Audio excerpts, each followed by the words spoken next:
According to an AT&T teen driving survey, 97% of teens agree that texting while driving is dangerous, yet 43% continue to do it. While some teens continue to ignore the dangers of texting while driving, a recent accident with a Kershaw County school resource officer made some students open their eyes to the dangers of texting while driving. Thank you to this week's sponsor, Drive Safe Academy. My traffic starts at 7 and I normally get there a little early, about 6:45. And I got out and it was cold. It was on October 24th, and so I was bundled up and I got out and it was still dark and started directing traffic. And it hit me out of nowhere that I was hit by a vehicle, and then from there it was just a blink of an eye after everything happened. Officer Chelsea Cockrell's dash cam recorded her being hit by a distracted driver going an estimated 40 miles per hour in a school zone at Lugoff Elementary School shortly after 7 a.m. This clip was posted on Facebook by Kershaw County Sheriff's Department and went viral and became national news. This resulted in many LE students opening their eyes and seeing the dangers of texting while driving. It made me realize that life is like really something that can't be taken for granted, and I wanted to know if she was okay. And it makes me realize that maybe texting and driving is probably not a good idea. I was just like, dang, that's really tough, because dude was just texting on his phone when he should have been watching the road. Made me realize that people do really dumb stuff and people can die because of it. According to the National Highway Traffic Safety Administration, a single text distracts the driver for 5 seconds. At a speed of 55 miles per hour, that's enough time to drive the length of a football field. Senior Taekwon Wright admits he has been distracted behind the wheel.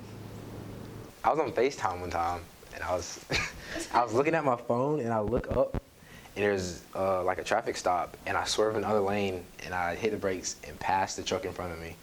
Some other teens have recognized the dangers of driving while texting and have taken advantage of Apple's Do Not Disturb While Driving feature.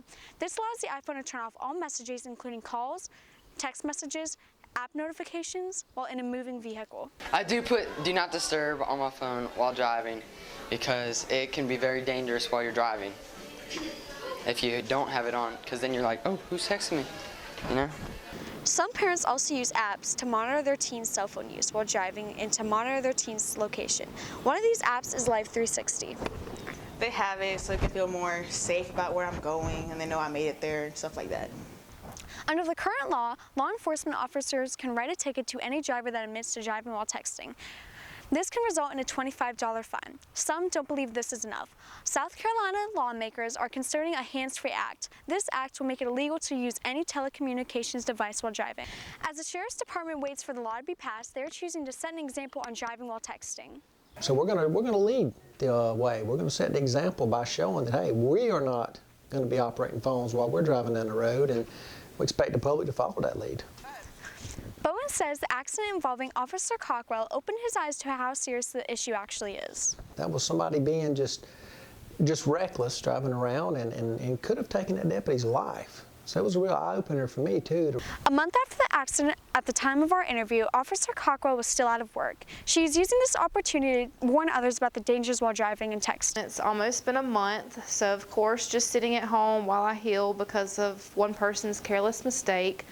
While some students are aware of the dangers of texting and driving, some are still unaware of how much time they spend on their cell phones. Let's look at some screen time as we meet the demons. My name is Zach Earl. My screen time is 3 hours and 45 minutes, and I'm not really on my phone that much. My name is Jacob Lauder, and I got 5 hours and 20 minutes because I'm on Snapchat.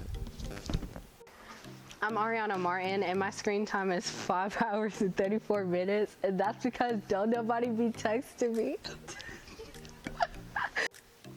Hey, I'm Mr. Ferris, and my screen time is 23 minutes, down 17% from last week because I'm not tied to my phone. Thanks for joining us. This is Lisa Bowers reporting for LETV.